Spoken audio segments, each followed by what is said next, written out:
मेरी पत्नी ने ही मेरी ज़िंदगी बर्बाद कर दी। 2009 में पापा की डेथ के बाद मैं और मेरी माँ अकेले रहते थे। मैंने कई मैट्रिमोनियल साइट पर प्रोफाइल बनाई, लेकिन वहां जाने के बाद ये पता चला कि महीने के 80,000 कमाने वाले लड़कों की हैसियत नहीं है वहाँ की लड़कियों से शादी करने की। और तो और, यदि आप अपनी माँ के साथ हैं या परिवार के साथ हैं तो लड़की के घर वाले नहीं चाहते कि ऐसे लड़के से उनकी शादी हो। खैर, 2 साल निकल गए। इसी बीच ऑफिस में काम करने वाली जूनियर के साथ मेरी नज़दीकियां बढ़ीं।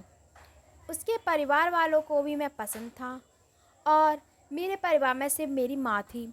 सब सही होने के बाद हमारी शादी होती है। हमारी ज़िंदगी अच्छी चलती है और 2 साल बाद ही हमारी पहली संतान होती है, मेरा बेटा।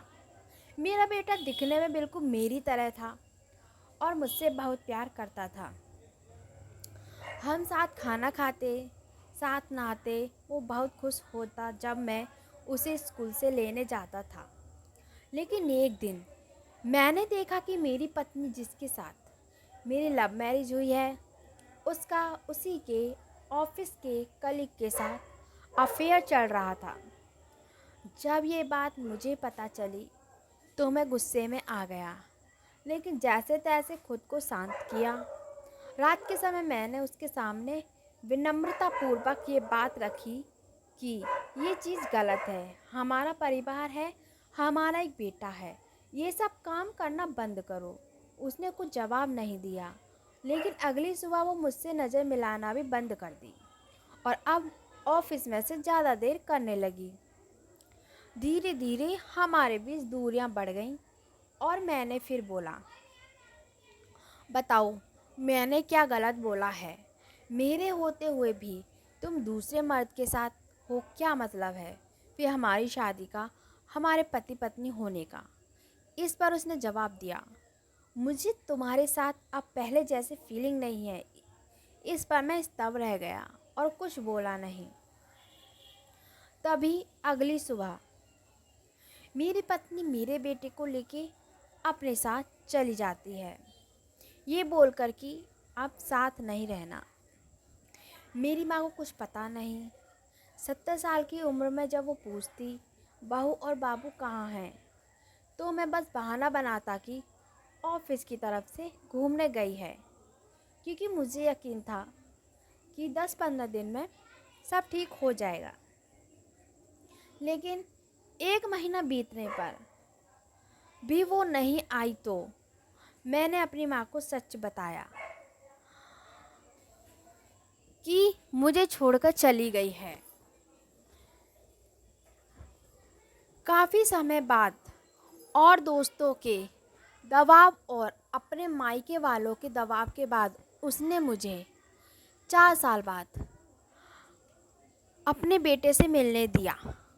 मुझे देखते ही मेरा बेटा दौड़ के मेरे पास आया।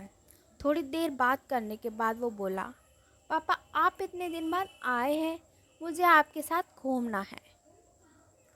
मैंने उसे बाइक पे बिठाया और आइसक्रीम खिलाने के लिए ले गया।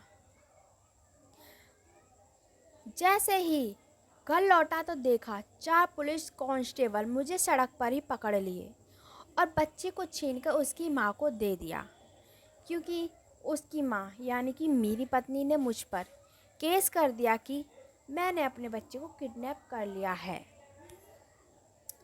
कुछ दिन मुझे जेल में रखा गया, मेरे ऊपर मुकदमा चला